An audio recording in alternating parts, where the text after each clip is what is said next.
നമ്മൾ സിംപ്ലിഫിക്കേഷൻ ചെയ്യുമ്പോൾ നമ്മൾ മെയിൻ ആയിട്ട് ഉപയോഗിക്കുന്ന ലോകൾ എന്ന് പറയുന്നത് idempotent law, identity law, domination law, inverse law, association law, associative law, distributive law, commutative law, De Morgan's law. അതല്ലാണ്ട് ഒരു 3-4 ലോകളും കൂടി ഉണ്ട്, നിങ്ങൾ പഠിച്ചിട്ടുണ്ട്. പക്ഷെ ഇത്രയും ലോകളാണ് മെയിൻ ആയിട്ട് നമ്മൾ ഉപയോഗിക്കുക. ആൻഡ് ഓരോ ഓപ്പറേറ്റേഴ്സ് ആണ് വരിക. അപ്പൊ ഇനി ഇത് ഓരോന്നൊക്കെ എപ്പോഴൊക്കെയാണ് നമ്മൾ ഉപയോഗിക്കുക എന്ന് വെച്ച് കഴിഞ്ഞാൽ, ഇപ്പൊ സെയിം വേരിയബിൾ തന്നെ, അതായത് ഇപ്പൊ പി, അതായത് ഇപ്പൊ പി ഓർ പി അല്ലെങ്കിൽ പി ആൻഡ് പി അങ്ങനത്തെ ഇതുകളാണെന്നുണ്ടെങ്കിൽ നമ്മൾ ഐഡംപൊട്ടന്റ് ലോ ആണ് ഉപയോഗിക്കുക. പി ആൻഡ് പി എന്ന് പറയുന്നതും പി ഓർ പി എന്ന് പറയുന്നതും പി തന്നെയാണ് വരിക. ഇനി പിയും ടിയും അല്ലെങ്കിൽ പിയും എഫ് അങ്ങനത്തെ വേരിയബിൾസ് വരുന്നത്, അതായത് ഇപ്പൊ P and T, P or T, P or F, P and F അങ്ങനത്തെ ഇതുകൾ വരുന്ന ഇതിനെ അപ്പൊ നമ്മൾ ഐഡന്റിറ്റി ലോ അല്ലെങ്കിൽ ഡോമിനേഷൻ ലോ ആണ് ഉപയോഗിക്കുക. പിന്നെ പിയും നെഗേഷൻ പിയും ആണ് വരണേന്നുണ്ടെങ്കിൽ, അതിന്റെ ഓപ്പറേറ്റേഴ്സ് ആണ് വരണേന്നുണ്ടെങ്കിൽ നമ്മൾ ഇൻവേഴ്സ് ലോ ഉപയോഗിക്കും. അപ്പൊ നമുക്ക് ടി അല്ലെങ്കിൽ എഫ് എന്തെങ്കിലും കിട്ടും. ഇനി വ്യത്യസ്ത വേരിയബിൾസ്, അതായത് പിയും ക്യൂവും ആറ് അങ്ങനത്തെ വ്യത്യസ്ത വേരിയബിൾസ് വരുമ്പോഴാണ് നമ്മൾ associative law, distributive law, commutative law, De Morgan's law ഉപയോഗിക്കുന്നത്. അതിൽ നെഗേഷൻ വരുന്ന കേസിലാണ് നമ്മൾ ഡിമോർഗൻസ് ലോ ഉപയോഗിക്കുക. പിന്നെ കമ്മ്യൂട്ടേറ്റീവ് ലോ എന്ന് പറഞ്ഞു കഴിഞ്ഞാൽ ജസ്റ്റ് തിരിച്ചിട്ടാൽ മതി, അതായത് പി ആൻഡ് ക്യൂ എന്ന് പറയുന്നതും ക്യൂ ആൻഡ് പി എന്ന് പറയുന്നതും സെയിം ആണ്, പിയും ക്യൂവും തിരിച്ചിട്ടാൽ മതി. പിന്നെ മെയിൻ വരുന്നതാണ് അസോസിയേഷനും ഡിസ്ട്രിബ്യൂഷനും. അപ്പോൾ ഡിഫറെന്റ് വേരിയബിൾസ് വരുമ്പോൾ ആണ് അസോസിയേഷനും ഡിസ്ട്രിബ്യൂഷനും ഉപയോഗിക്കണേ. ഇനി സെയിം ഓപ്പറേറ്റേഴ്സ് ആണ് വരുന്നതെന്നുണ്ടെങ്കിൽ, അതായത് ബ്രാക്കറ്റിന്റെ ഉള്ളിലും പുറത്തൊക്കെ ആയിട്ട് സെയിം ഓപ്പറേറ്റേഴ്സ് തന്നെ, അതായത് എല്ലാം ആൻഡ് ആണ് അല്ലെങ്കിൽ എല്ലാം ഓർ ആണ്, അങ്ങനെ വരുമ്പോഴാണ് നമ്മൾ അസോസിയേറ്റീവ് ഉപയോഗിക്കുക. ഇനി ഡിഫറെന്റ് ലോജിക്കൽ ഓപ്പറേറ്റേഴ്സ് ആണെന്നുണ്ടെങ്കിൽ, അതായത് ഇപ്പൊ ബ്രാക്കറ്റിന്റെ ഉള്ളിൽ ആൻഡും പുറത്ത് ഓറും അങ്ങനെയൊക്കെ ഡിഫറെന്റ് ആൻഡും ഓറും ഇടകലർന്ന് വരികയാണെങ്കിലാണ് നമ്മൾ ഡിസ്ട്രിബ്യൂഷൻ ഉപയോഗിക്കുക. ഓക്കെ, സെയിം ഓപ്പറേറ്റേഴ്സ് തന്നെയാണെന്നുണ്ടെങ്കിൽ അസോസിയേഷനും, ഡിഫറെന്റ് ഓപ്പറേറ്റേഴ്സ് ആണ് വരുന്നതെന്നുണ്ടെങ്കിൽ, അതായത് ആൻഡും ഓറും മിക്സ് ചെയ്ത് വരികയാണെന്നുണ്ടെങ്കിൽ ഡിസ്ട്രിബ്യൂഷനും, ഒന്നെങ്കിൽ ആൻഡ് തന്നെ അല്ലെങ്കിൽ ഓർ തന്നെയാണെന്നുണ്ടെങ്കിൽ അസോസിയേഷനാണ് ഉപയോഗിക്കുക. ഓക്കെ, ഇത്രയും കാര്യങ്ങളാണ് ശ്രദ്ധിക്കേണ്ടത്. ഇനി നമുക്ക് നോക്കാം. ഫസ്റ്റ് ക്വസ്റ്റ്യൻ എന്തായിരുന്നു? P or P or Q. അപ്പൊ ഇവിടെ പിയും ക്യൂവുമാണ് ഡിഫറെന്റ് വേരിയബിൾസ് ആണ്. അപ്പൊ ഡിഫറെന്റ് വേരിയബിൾസ് എന്ന് പറയുമ്പോൾ അസോസിയേഷൻ അല്ലെങ്കിൽ ഡിസ്ട്രിബ്യൂഷൻ മെയിൻ ആയിട്ട്. അപ്പൊ ഇവിടെ സെയിം ഓപ്പറേറ്റേഴ്സ് ആണ്, രണ്ടും ഓർ ആണ്. അപ്പൊ അതുകൊണ്ട് നമ്മൾ അസോസിയേഷൻ ആണ് ഉപയോഗിക്കുക. അപ്പൊ അസോസിയേഷൻ ഉപയോഗിക്കുമ്പോൾ എന്താണ്? P or P or Q എന്ന് എഴുതാം. ഇനി പിയും പിയും വരണ ഇതെന്തായിരുന്നു? ഐഡംപൊട്ടന്റ് ലോ ആണ്. പി ഓർ പി എന്ന് പറയുന്നത് പി തന്നെയാണ്. അപ്പൊ നമുക്ക് എന്ത് കിട്ടും? ഇതിനെ പി ഓർ ക്യൂ എന്ന് എഴുതാം. ഇതിനെ ഇനി സിംപ്ലിഫൈ ചെയ്യാൻ പറ്റില്ല, കാരണം ഡിഫറെന്റ് വേരിയബിൾസ് ആണ്, പി ഓർ ക്യൂ ആണ്. ഇങ്ങനത്തെ ചെറിയ ഇതിന് നമുക്ക് വേറെ ലോകളൊന്നും ഇല്ല. അപ്പൊ ഇപ്പൊ എന്ത് കിട്ടി? പി ഓർ ക്യൂ എന്ന് പറയുന്നത് പി ഓർ ക്യൂ തന്നെയാണ് വരിക. അപ്പൊ നമ്മൾ അസോസിയേഷൻ ലോ ആണ് ഉപയോഗിച്ചത്, ഡിഫറെന്റ് വേരിയബിൾസ് പക്ഷെ സെയിം ഓപ്പറേറ്റേഴ്സ് ആണ്. അപ്പൊ അസോസിയേഷൻ ഉപയോഗിച്ചപ്പോ പി ഓർ പി എന്ന് പറയുന്നത് പി തന്നെയാണ് ഐഡംപൊട്ടന്റ് ലോ ഉപയോഗിച്ചിട്ട്. അപ്പൊ പി ഓർ ക്യൂ എന്ന് വന്നു. Second question, P or negation P and Q. Different variables പിയും ക്യൂ ഉണ്ട്. അപ്പൊ അസോസിയേഷൻ അല്ലെങ്കിൽ ഡിസ്ട്രിബ്യൂഷൻ ആണ് ഉപയോഗിക്കുക. പക്ഷെ ഇവിടെ ഡിഫറെന്റ് ഓപ്പറേറ്റേഴ്സ് ആണ്, ഓറും ഉണ്ട് ആൻഡും ഉണ്ട്. അപ്പൊ നമുക്ക് അസോസിയേഷൻ ഉപയോഗിക്കാൻ പറ്റില്ല, നമ്മൾ ഡിസ്ട്രിബ്യൂഷൻ ഉപയോഗിക്കണം. ഡിസ്ട്രിബ്യൂഷൻ ഉപയോഗിക്കുമ്പോൾ P or negation P and P or Q എന്നാണ് വരിക. അപ്പൊ പിയും നെഗേഷൻ പിയും ഉള്ളപ്പോ നമ്മൾ ഇൻവേഴ്സ് ലോ ആണ് ഉപയോഗിക്കുക. അപ്പൊ പി ഓർ നെഗേഷൻ പി എന്ന് പറയുന്നത് ടി ആണ്. അപ്പൊ ഇതിന് T and P or Q എന്ന് വന്നു. ഇനി ടിയും പിയും അതൊക്കെ ഉള്ളത് നമ്മൾ ഐഡന്റിറ്റി ലോ ആണ് ഉപയോഗിക്കുക. ടി ആൻഡ് പി എന്ന് പറയുന്നത് പി തന്നെയാണ്. അപ്പൊ T and P or Q എന്ന് പറയുന്നത് പി ഓർ ക്യൂ തന്നെയാണ്. അപ്പൊ നമുക്ക് ഇങ്ങനെ ഇവിടെ നിന്നുള്ളത് നമുക്ക് ഇവിടെ ഇങ്ങനെയായി. അപ്പൊ നമ്മൾ എങ്ങനെയായിരുന്നു ഉപയോഗിച്ചത്? P or negation P and Q, different variables, different operators. അപ്പൊ നമ്മൾ ഏതാണ് ഉപയോഗിച്ചത്? ഡിസ്ട്രിബ്യൂഷൻ ഉപയോഗിച്ചു. P or negation P and P or Q എന്ന് എഴുതി. പിയും നെഗേഷൻ ക്യൂ പി ഒക്കെ വന്നപ്പോ നമ്മൾ ഇൻവേഴ്സ് ലോ ഉപയോഗിച്ചിട്ട് അത് ടി എന്ന് കിട്ടി. പിന്നെ ടിയും പിയും അതൊക്കെ വരണത് ഐഡന്റിറ്റി ലോ ആണ്, അത് ഉപയോഗിച്ചിട്ട് ചെയ്യുമ്പോൾ നമുക്ക് പി ഓർ ക്യൂ എന്ന് നമ്മൾ ചെറുതാക്കി എഴുതും. ഓക്കെ, ഇനി ബ്രാക്കറ്റുകളുടെ എണ്ണം കൂടുമ്പോൾ അതായത് നേരത്തെ ഒക്കെ 2 എണ്ണേ ഉണ്ടായിരുന്നുള്ളൂ, ഇപ്പൊ കൂടുതൽ 3 ബ്രാക്കറ്റ് 2ൽ കൂടുതൽ ബ്രാക്കറ്റുകൾ വരുമ്പോ എങ്ങനെയാ ചെയ്യേണ്ടതെന്ന് വെച്ച് കഴിഞ്ഞാൽ പിയും ക്യൂവും ഡിഫറെന്റ് ആണ്. അപ്പൊ അസോസിയേഷൻ അല്ലെങ്കിൽ ഡിസ്ട്രിബ്യൂഷനെ ഉപയോഗിക്കാൻ പറ്റുള്ളൂ. പക്ഷെ ഇവിടെ സെയിം ഓപ്പറേറ്റേഴ്സ് അല്ല, ഡിഫറെന്റ് ഓപ്പറേറ്റേഴ്സ് ആണ്. ആൻഡ് ഓർ ഒക്കെയാണ് വരുന്നത്. അപ്പൊ ഡിസ്ട്രിബ്യൂഷൻ ആണ് ഉപയോഗിക്കുക. അപ്പൊ ആദ്യം തന്നെ കോമൺ ആയിട്ട് എന്തെങ്കിലും ഉപയോഗിക്കാൻ പറ്റുമോ നോക്കാം. ഇവിടെ ഞാൻ എഴുതാൻ വിട്ടുപോയി. അതായത് ഉദ്ദേശിച്ചത് കോമൺ ആയിട്ട് എന്തെങ്കിലും 3 ബ്രാക്കറ്റിലും കൂടെ കോമൺ ആയിട്ട് എന്തെങ്കിലും എടുക്കാൻ പറ്റുമോ നോക്കാം.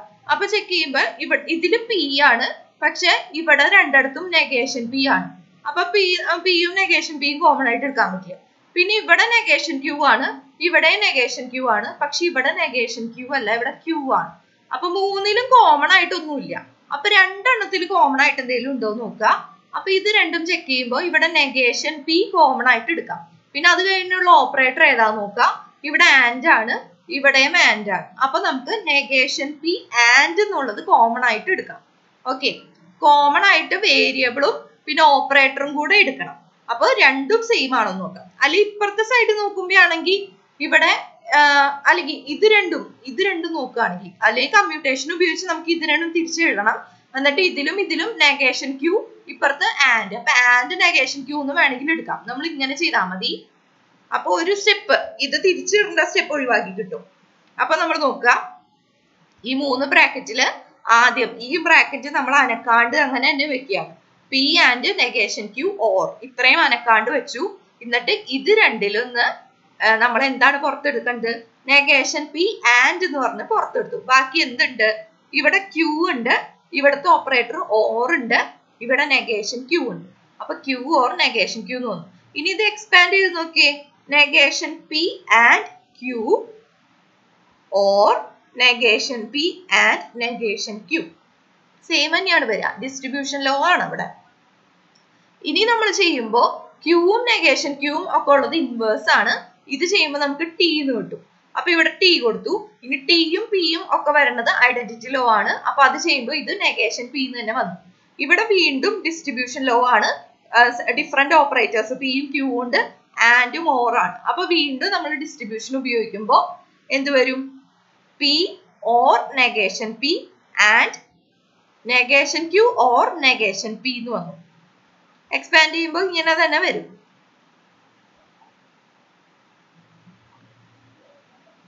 ഇത് ചെറുതാക്കി നോക്കിയേ. നെഗേഷൻ പി, ഈ ഓർ നെഗേഷൻ പി എന്നുള്ളത് കോമൺ എടുത്തു കഴിഞ്ഞാൽ എന്താണ് വരിക? പി ആൻഡ് നെഗേഷൻ ക്യൂ എന്ന് വരും. അങ്ങനെ തന്നെ. അപ്പോ ഇനി ഇതില് പിയും നെഗേഷൻ പിയും ഉള്ളത് എന്തായിരുന്നു? ഇൻവേഴ്സ് ആയിരുന്നു. അപ്പൊ നമുക്ക് ടി എന്ന് കിട്ടും. T and negation Q or negation P. അപ്പൊ ഇത് ചെയ്യുമ്പോൾ നമുക്ക് ഐഡന്റിറ്റി ലോ പ്രകാരം negation Q or negation P എന്ന് വന്നു. ഇനി ഇത് നമ്മുടെ ഡി മോർഗൻസ് ലോ ഉപയോഗിച്ചിട്ട് negation of P and Q എന്ന് എഴുതാം. കമ്മ്യൂട്ടേഷനും അവിടെ ഉപയോഗിക്കുന്നുണ്ട്. പി ആൻഡ് ക്യൂവും ക്യൂ ആൻഡ് പിയും സെയിം തന്നെയാണ്. അപ്പൊ negation of P and Q എന്ന് വന്നു. ഡി മോർഗൻസ് ലോ ഉപയോഗിച്ച് ചെയ്യുമ്പോൾ നെഗേഷനുള്ളിലേക്ക് എടുക്കുമ്പോൾ നെഗേഷൻ പി ഓപ്പറേറ്റർ മാറി ഓർ ആവും നെഗേഷൻ ക്യൂ. അത് തന്നെയാണ് ഇത്. ഓക്കെ, അപ്പൊ നമ്മൾ സിംപ്ലിഫൈ ചെയ്ത് ഇതിലേക്ക് എത്തി. അപ്പൊ എന്തായിരുന്നു ചെയ്തത്? ആദ്യം തന്നെ നമുക്ക് മനസ്സിലായി ഡിഫറെന്റ് ഓപ്പറേറ്റേഴ്സും ഡിഫറെന്റ് ഇതുകളും ആയതുകൊണ്ട്, വേരിയബിൾസും ആയതുകൊണ്ട് നമ്മൾ ഉപയോഗിക്കേണ്ടത് ഡിസ്ട്രിബ്യൂട്ടീവ് ആണെന്ന് മനസ്സിലായി. അപ്പൊ 3 എണ്ണത്തിലും കോമൺ ആയിട്ട് എടുക്കാൻ പറ്റില്ല.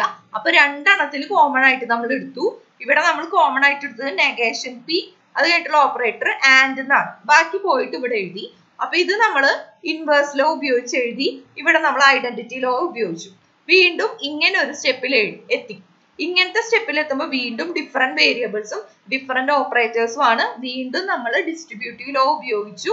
ഡിസ്ട്രിബ്യൂട്ടീവ് ലോ ഉപയോഗിച്ചപ്പോൾ വീണ്ടും നമുക്ക് ഇൻവേഴ്സ് ലോയും പിന്നെ ഐഡന്റിറ്റി ലോയും ഉപയോഗിക്കേണ്ടി വന്നു. അപ്പൊ ലാസ്റ്റ് നമുക്ക് ഇങ്ങനെ കിട്ടി, negation Q or negation P. അതായത് negation P or negation Q. അപ്പൊ നമ്മുടെ ഡി മോർഗൻസ് ലോ ഉപയോഗിച്ചിട്ട് negation of P and Q എന്ന് എഴുതാൻ പറ്റും. ഓക്കെ, ഇത് ഓർ ആയിരുന്നു. Negation Q or negation P എന്ന് പറയുന്നത്, അതായത് negation P or negation Q തന്നെ. അതിന് നമുക്ക് നെഗേഷൻ പുറത്തെടുത്തു കഴിഞ്ഞാൽ പി ആൻഡ് ക്യൂ എന്ന് എഴുതാം. ഇനി ഇത് നമുക്ക് ട്രൂത്ത് ടേബിൾ ഉപയോഗിച്ച് വെരിഫൈ ചെയ്യാവുന്നതാണ്. അപ്പോൾ പിയും ക്യൂവും ഇതൊക്കെ എഴുതി ഇതായിരുന്നു ആ 3 ബ്രാക്കറ്റിന്റെ ഉള്ളിലുള്ള സംഭവങ്ങള്. അപ്പൊ ഇത് 3 തമ്മിലുള്ള ഓർ ആയിരുന്നു എടുക്കേണ്ടിയിരുന്നത്. അപ്പൊ ആദ്യം ഇത് തമ്മിലുള്ള ഓർ ചെയ്തു, പിന്നെ ഇതും പിന്നെ ഇതും തമ്മിലുള്ള ഓർ ചെയ്തു. അപ്പൊ നമുക്ക് ഫൈനൽ കിട്ടുക എഫ് ടി ടി ടി എന്നാണ്. നമുക്കിപ്പോ സിംപ്ലിഫൈ ചെയ്തപ്പോ നെഗേഷൻ പി ആൻഡ് ക്യൂ എന്നാണ് കിട്ടിയത്. പി ആൻഡ് ക്യൂ എന്ന് പറയുന്നത് ടി എഫ് എഫ് എഫ്, അതിന്റെ നെഗേഷൻ എടുക്കുമ്പോൾ എഫ് ടി ടി ടി. ഇത് സെയിം തന്നെയാണ്, എഫ് ടി ടി ടി. അപ്പൊ ഇക്വലന്റ് ആണ്. അപ്പൊ അതുകൊണ്ട് നമ്മൾ ചെയ്തത് ശരിയാണ്. അപ്പൊ അങ്ങനെയാണ് ചെയ്യുക. ഒന്നിൽ കൂടുതൽ ബ്രാക്കറ്റുകൾ ഉണ്ട്. അപ്പൊ ആദ്യം തന്നെ ഡിഫറെന്റ് വേരിയബിൾസ് ആണോ നോക്കുക. അപ്പൊ തന്നെ മനസ്സിലുറപ്പിക്കുക അസോസിയേഷൻ അല്ലെങ്കിൽ ഡിസ്ട്രിബ്യൂഷൻ ആണ്. അപ്പോ സെയിം ഓപ്പറേറ്റേഴ്സ് തന്നെയാണെങ്കിൽ അസോസിയേഷനും, ഡിഫറെന്റ് ഓപ്പറേറ്റേഴ്സ് ആണെന്നുണ്ടെങ്കിൽ ഡിസ്ട്രിബ്യൂഷനും ആണ് കൊടുക്കുക. ഡിസ്ട്രിബ്യൂഷൻ കൊടുക്കാൻ 2 എണ്ണേ ഉള്ളൂ എന്നുണ്ടെങ്കിൽ നമുക്ക് എളുപ്പത്തിൽ കൊടുക്കാം. 3 എണ്ണം ഒക്കെ ഉണ്ടെങ്കിൽ അപ്പൊ നമ്മൾ കോമൺ ആയിട്ട് എന്തെങ്കിലും പുറത്തെടുക്കാൻ പറ്റുമോ നോക്കുക.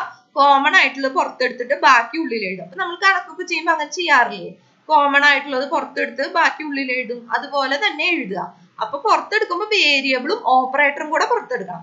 അതായത് നേരത്തെ കണ്ടില്ലേ, നെഗേഷൻ പി ആൻഡ് എന്നുള്ളത് പുറത്തെടുത്തു. അതുപോലെ ചെയ്യാം.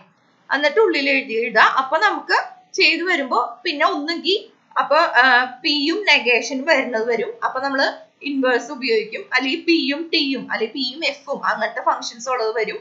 അപ്പൊ ഐഡന്റിറ്റി ഇത് ലോ ഉപയോഗിക്കും. പിന്നെ പി പി അങ്ങനത്തെ വരികയാണെങ്കിൽ ഐഡംപൊട്ടന്റ് ഉപയോഗിക്കും. അങ്ങനെ ചെറുതാക്കി അപ്പൊ ഒന്നിലേറെ തവണ ചിലപ്പോൾ അസോസിയേഷൻ സെയിം സാധനങ്ങളൊക്കെ ഉപയോഗിക്കേണ്ടി വരും. ഇപ്പൊ നേരത്തെ കണ്ടില്ലേ, സെയിം സ്റ്റെപ്പുകൾ. ആദ്യം ഡിസ്ട്രിബ്യൂഷൻ ഉപയോഗിച്ചു, ഐഡന്റിറ്റി വന്നു, ഐഡംപൊട്ടന്റ് വന്നു, പിന്നെ ഇൻവേഴ്സ് അതൊക്കെ വന്നു, പിന്നെ വീണ്ടും ഡിസ്ട്രിബ്യൂഷൻ ഉപയോഗിക്കേണ്ടി വന്നു, ഐഡന്റിറ്റിയും ഐഡംപൊട്ടന്റും ഒക്കെ വന്നു, ലാസ്റ്റ് ഒരു ഡിമോർഗനും ഉപയോഗിക്കേണ്ടി വന്നു.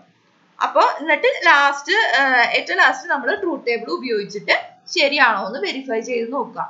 ഓക്കെ, അപ്പൊ ഇപ്പൊ ഇത്രയും കൂടെ ക്ലിയർ ആയിട്ടുണ്ടാവും എന്ന് ഞാൻ വിചാരിക്കുന്നു.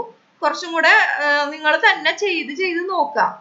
അതായത് മാറ്റിയൊക്കെ ഇപ്പൊ നിങ്ങൾക്ക് തന്നെ പ്രോബ്ലംസ് ഉണ്ടാക്കാവുന്നതേ ഉള്ളൂ. അതായത് ഇപ്പൊ ഈ അക്ഷരങ്ങള് അല്ലെങ്കിൽ ഓപ്പറേറ്റേഴ്സ്, ഇപ്പൊ ഈ പ്രോബ്ലത്തിൽ തന്നെ ഇവിടെ ആൻഡ് ഉള്ളിടത്ത് ഓർ കൊടുത്തിട്ട് ഓർ ഉള്ളിടത്ത് ആൻഡ് ഇടുക, എന്നിട്ട് ചെയ്ത് നോക്കാം. എന്തായാലും എന്തെങ്കിലും ഉത്തരം കിട്ടും. എന്നിട്ട് ട്രൂത്ത് ടേബിൾ വെച്ചിട്ട് വെരിഫൈ ചെയ്ത് നോക്കാം. അങ്ങനെ തന്നെ ഓരോന്ന് ചെയ്ത് നോക്കി കിട്ടണ്ടോ നോക്കാം. അപ്പൊ ഈ പറഞ്ഞ കാര്യങ്ങളൊക്കെ മനസ്സിൽ വെച്ചിട്ട് നോക്കാം. ഡിഫറെന്റ് ഓപ്പറേറ്റർ ആണോ സെയിം ഇതുകളാണോ എന്നൊക്കെ നോക്കി ഏത് ലോ ആണ് ഉപയോഗിക്കേണ്ടത്, കോമൺ ആയിട്ട് പുറത്തെടുക്കേണ്ടത് എങ്ങനെയാണ്, എല്ലാ ബ്രാക്കറ്റിൽ നിന്നും എടുക്കാൻ പറ്റുമോ ഇല്ലാന്നുണ്ടെങ്കിൽ ഏത് 2 എണ്ണത്തിൽ നിന്നാണെങ്കിൽ 2 എണ്ണത്തിൽ നിന്ന് എടുക്കുക, മറ്റേതിനെ അവിടെ തന്നെ നിർത്തുക, അങ്ങനെ ഒക്കെ ചെയ്യാം. ഓക്കെ, ഇപ്പൊ ഇത്രയോടെ ക്ലിയർ ആയി എന്ന് വിചാരിക്കുന്നു. ഇനിയും എന്തെങ്കിലും ഡൗട്ട് ഉണ്ടെങ്കിൽ നിങ്ങൾ ചോദിക്കാൻ പഠിക്കണ്ട. ഞാൻ 2-3 തവണയൊക്കെ പറഞ്ഞു എന്ന് വിചാരിച്ചിട്ട് ഡൗട്ട് മനസ്സിൽ വെച്ചോണ്ടിരിക്കേണ്ട. അപ്പൊ തന്നെ ചോദിച്ച് ക്ലിയർ ആക്കിക്കോ.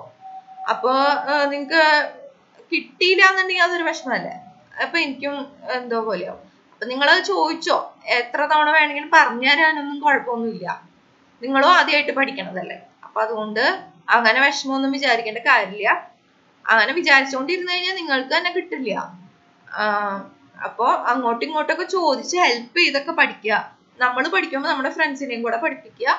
പിന്നെ കിട്ടിയില്ല എന്നുണ്ടെങ്കിൽ എന്നോടും ചോദിക്കുക. ഓക്കെ, അപ്പോൾ താങ്ക് യു.